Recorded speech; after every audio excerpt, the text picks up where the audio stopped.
Hello class, कैसे हैं आप सब। आप सबका बहुत स्वागत है मेरे चैनल लर्नर पेज पे। आज का जो वीडियो है वो बक्सर के युद्ध के बारे में है।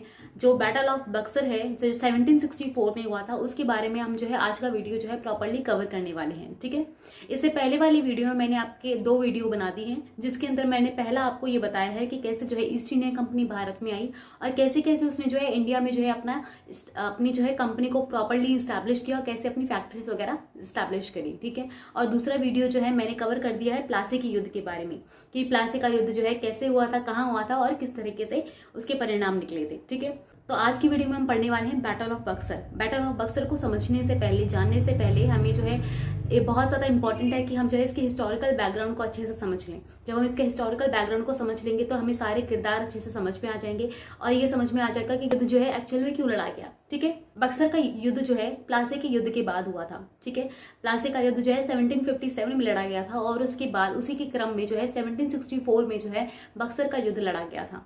जो प्लासी का युद्ध था उसके जो परिणाम निकले उसी के अनुसार जो है हम आगे बक्सर के युद्ध को समझने वाले हैं। प्लासी का युद्ध जो है शराजुद्दौला और रॉबर्ट क्लाइव मतलब ईस्ट इंडियन कंपनी और साथ में बंगाल के नवाब के बीच में हुआ था। ठीक है, जिसके अंदर जो है ईस्ट इंडियन कंपनी ने जो है शराजुद्दौला को मीर जाफिर की मदद से हरा दिया था और फिर मीर जाफिर मतलब जो बंगाल का सेनापति था उसको जो है वहां का नवाब बना दिया था। अब मीर जाफिर जो है बंगाल का नवाब तो था, लेकिन वो जो है सिर्फ और सिर्फ अंग्रेजों की कठपुतली बनकर काम करता था। अंग्रेजों ने उसको अपना नवाब क्यों बनाया था बंगाल का, ताकि वो जो है उसके द्वारा जो है अपने सारे जो है काम सीधे कर सकें और साथ में जो है उसका फायदा उठा सके। इस वजह से जो है जो अंग्रेज थे वो जो है और ज्यादा जो है उसका फायदा उठाते थे और उसको सिर्फ कठपुतली की तरह जो है नचाते थे। ठीक है, इसके बाद जो है क्या हुआ कि अंग्रेजों का ईस्ट इंडिया कंपनी का जो है मुनाफा इतना ज्यादा बढ़ गया, उसने जो है इतनी ज्यादा उसने फायदा उठाना शुरू कर दिया कि अब इसके बाद जो है उन्हें ऐसा लग रहा था कि मीर जाफिर जो है उनके सारे स्वार्थों की पूर्ति नहीं कर सकता। उसके बाद उन्होंने ऐसा सोचा कि क्यों ना हम जो है इसकी जगह इसको हटाकर जो है इसके दामाद मीर कासिम को जो है यहाँ का जो है नवाब बना दे बंगाल का, जिससे हमें जो है और ज़्यादा फ्रीडम मिलेगी और फिर हम जो है अच्छे से और ज़्यादा अच्छे से जो है हम जो है सारा जो है मुनाफा कमा पाएंगे। फिर उसके बाद क्या हुआ, फिर उसके बाद जो है मीर कासिम ने भी जो है बंगाल का नवाब बनने के लालच में जो है अंग्रेजों की सारी बात जो है बहुत अच्छे से मान ली। उसने जो है सभी बातों में हाँ मिलाया और उसने ये चीज़ प्रॉमिस कर दी कि भाई हम जो है जब अगर मैं नवाब बन गया तो मैं जो है आपको पूरी तरह से जो है फ्रीडम दूंगा कि आप जो है जितना मर्जी आप जो है वहाँ पे व्यापार करें, जितना मर्जी आप फ्रीली आप जो है जो करना है आपको वो करें और आपके फेवर में जो है सारे डिसीजंस लूंगा। ठीक है, तो ऐसा जब उनके बीच में जो है डील हो गई तो अंग्रेजों ने जो है जिन्होंने मीर जाफिर को जो है वहाँ का नवाब बनाया था उन्होंने जो उस नवाब को हटाकर उसके दामाद मीर कासिम को जो है वहाँ का जो है नवाब बना दिया, ना कि दामाद बना दिया, वहाँ का बंगाल का जो है नवाब बना दिया। ठीक है, अब इसके बाद जो है जब अंग्रेजों ने मीर कासिम को जो है वहाँ का नवाब बना दिया तो मीर कासिम जो है अपनी सारी बातों से जो है उलट गया। उसने जो है सारे जो डिसीजंस हैं वो जो है अंग्रेजों के खिलाफ लेने शुरू कर दिए। ठीक है, अब हम ये देख लेते हैं कि मीर कासिम ने ऐसे कौन कौन से निर्णय लिए थे जिस वजह से जो है अंग्रेजों जो है मीर कासिम के खिलाफ हो गए थे। बंगाल का नवाब बनने के बाद जो है मीर कासिम ने सभी निर्णय जो है अंग्रेजों के खिलाफ लिए। सबसे पहला उसमें जो है निर्णय ये था कि उसने जो है बंगाल की जो राजधानी उस समय मुर्शिदाबाद हुआ करती थी, उसने जो है बंगाल की राजधानी मुर्शिदाबाद से हटाकर जो है मुंगेर कर दी। इसका रीज़न ये था कि ताकि वो जो है ईस्ट इंडिया कंपनी से जो है अपनी थोड़ी सी दूरी बनाए रखे और जो है इस बीच में जो है इंटरफेयर कम हो ईस्ट इंडिया कंपनी का। अब इसकी बात आती है दूसरे डिसीजन की। अब दूसरा डिसीजन जो मीर कासिम ने लिया वो था टैक्सिज्म के बारे में, मतलब कि टैक्स के बारे में। ठीक है, अब इसमें जो है क्या किया उसने, उस समय जो है क्या होता था, मैंने आपको पहले भी बताया था कि जो मुगल शासक थे फरख्शियार, उसने क्या किया था, उसने जो है ईस्ट इंडिया कंपनी को पूरी तरह से हर तरह के टैक्स से फ्री कर दिया था। अब जो है वो बंगाल में जो है बिना किसी टैक्स पे किए जो है आराम से अपना जो है व्यापार करती थी। ठीक है, लेकिन जो भारतीय व्यापारी थे वहाँ बंगाल के, उनको जो है पूरा का पूरा टैक्स अच्छे से पे करना पड़ता था। तो इसका मतलब ये था कि वहाँ पे जो है भारतीय व्यापारी और जो है ईस्ट इंडियन कंपनी के जो व्यापारी थे उनके बीच में जो है भेदभाव होता था। तो इस भेदभाव को जो है मीर कासिम ने जो है पूरी तरह से हटा दिया। उसने जो है वो जो है भारतीय व्यापारी है उनको के ऊपर से भी जो है सारा टैक्सेस में हटा दिया। अब ऐसा होने से जो है क्या हुआ, ऐसा होने से जो है ईस्ट इंडियन कंपनी और जो है भारतीय व्यापारी दोनों जो है एक ही स्टेज पर आ गए।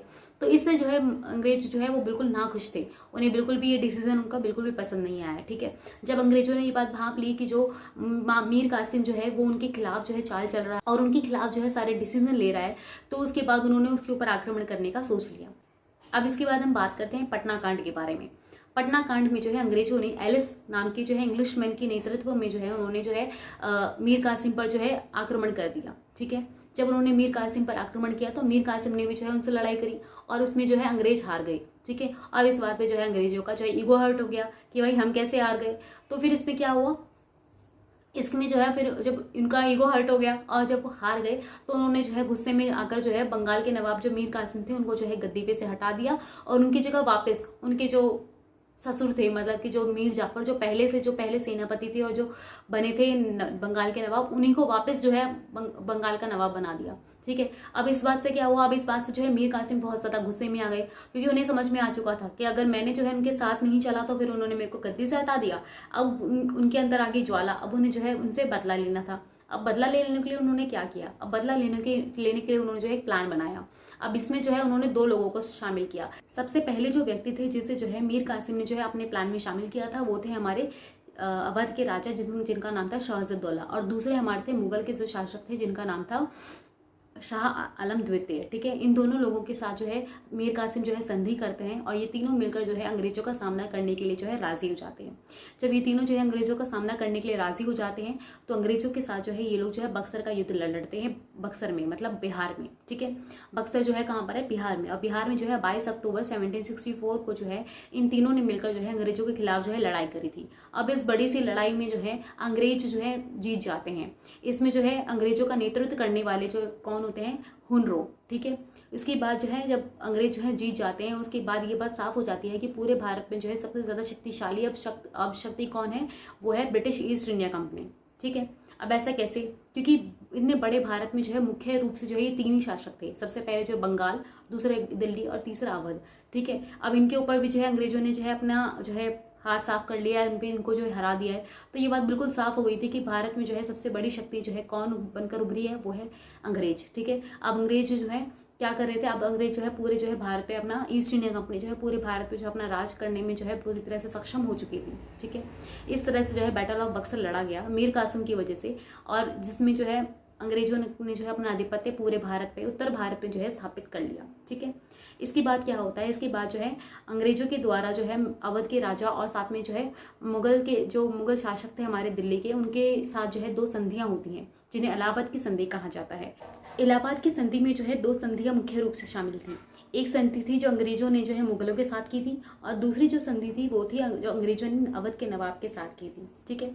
अवध की संधि में जो है उन्होंने सबसे पहले क्या किया, अवध की संधि में सबसे पहले उन्होंने जो है अवध के राजा से जो है जुर्माना लिया 50 लाख रुपए। क्योंकि जो अवध के राजा है वो बिना किसी वजह के जो है युद्ध में शामिल हुए थे, उनका कोई लेना देना नहीं था, लेकिन फिर भी जो है वो उस युद्ध में शामिल हुए थे, जिस वजह से जो है ईस्ट इंडिया कंपनी का बहुत ज्यादा नुकसान हुआ था, जिस वजह से उन्होंने जो है उनसे कितने रुपए लिए, 50 लाख रुपए जुर्माना लिया। दूसरी चीज उन्होंने क्या किया, उन्होंने जो है अवध से जो है उनके 2 क्षेत्र ले लिए जिनका नाम था कोरन और इलाहाबाद। ठीक है। फिर उसके और उनको जो है उठाकर जो है मुगलों को दे दिया। ठीक है। ये थी हमारी जो है अंग्रेजों की जो है अवध के नवाब के साथ हुई संधि। ठीक है। अब हम पढ़ने वाले हैं दूसरी संधि, जिसमें जो है अंग्रेजों ने जो है मुगलों के साथ जो है संधि की थी। इस संधि में भी जो है 2 चीजें कंसिडर करने वाली हैं। तो क्या किया उसने, सबसे पहले जो ईस्ट इंडिया कंपनी है उसने जो है बंगाल के सारे दीवानी अधिकार जो है अपने हाथ में ले लिए। ठीक है। अब दीवानी अधिकार क्या होता है, देखो जो भी हमारे जो भारतीय व्यापारी थे, जितने भी बाकी जो लोग थे, जैसे फॉर एग्जाम्पल जो भी लोग थे बाकी सब, क्योंकि आप सबको पता है कि जो राजा है उसका खजाना कैसे बढ़ता है, टैक्स से बढ़ता है। ठीक है। हम गवर्नमेंट को टैक्स देते हैं तभी तो गवर्नमेंट के पास पैसा आता है। तो वही उन्होंने बोला कि जो लोगों से जो है जो राजा के पास जो टैक्स जाता है उसके बीच में जो मीडियोकर कौन बनेंगे, वो मीडियोकर बनेंगे ईस्ट इंडिया कंपनी। अब इससे यहीं से शुरू होता है कि जब ईस्ट इंडिया कंपनी जो है भारत के लोगों को भी शोषण करना शुरू करती है। दूसरा पॉइंट क्या था, जिसमें जो है अवध के नवाब से उन्होंने जो है 2 क्षेत्र लिए थे जिनका नाम था कोरन और इलाहाबाद, उनको उठाकर जो है मुगल के शासकों को दे दिया। ठीक है। तो ये था हमारा बैटल ऑफ बक्सर। ठीक है। इससे पहले हमने जो है बैटल ऑफ प्लासी पढ़ा था और हमने बैटल ऑफ बक्सर पढ़ा। इन दोनों वीडियो से हमें क्या समझ में आया, इन दोनों युद्धों से हमें क्या समझ में आया, हमें ये समझ में आया कि पहले जब ईस्ट इंडिया कंपनी भारत में आई थी वो सिर्फ एक ट्रेडिंग कंपनी थी, लेकिन इन जो दोनों युद्धों के बारे में जब हम जानते हैं, समझते हैं, तो हमें ये समझ में आता है कि कैसे कैसे जो है अंग्रेजों ने जो है, ईस्ट इंडिया कंपनी ने जो है अपनी चालाकी से जो है हमारे देश के जो नवाब हैं, हमारे देश के जो राजा हैं, उनको जो है संधि पे संधि करके, युद्ध करके, उनको युद्धों में हरा कर जो है उन्हें अपने कब्जे में कर लिया। ठीक है। और साथ में जो है पूरे उत्तर भारत पे जो है अपना आधिपत्य कर लिया। ये तो हमने उत्तर भारत की बात की। और आप सभी जानते हैं कि दक्षिण भारत में तो उन्होंने पहले ही अपनी जो है सारी फैक्ट्रीज जो है स्टैब्लिश कर रखी थी। ठीक है। तो इस तरह से जो है क्या हुआ, इस तरह से जो है इन 2 इंसिडेंट्स ने जो है ईस्ट इंडिया कंपनी को जो है एक ट्रेडिंग कंपनी से जो है कमर्शियल एक्टिविटीज के अलावा जो है पॉलिटिकल पावर भी जो है उनको दी। ठीक है। तो अगर आपको मेरी वीडियो अच्छी लगी हो तो प्लीज़ लाइक शेयर सब्सक्राइब करें, ठीक है, और मेरे साथ आगे जुड़े रहें। Thank you.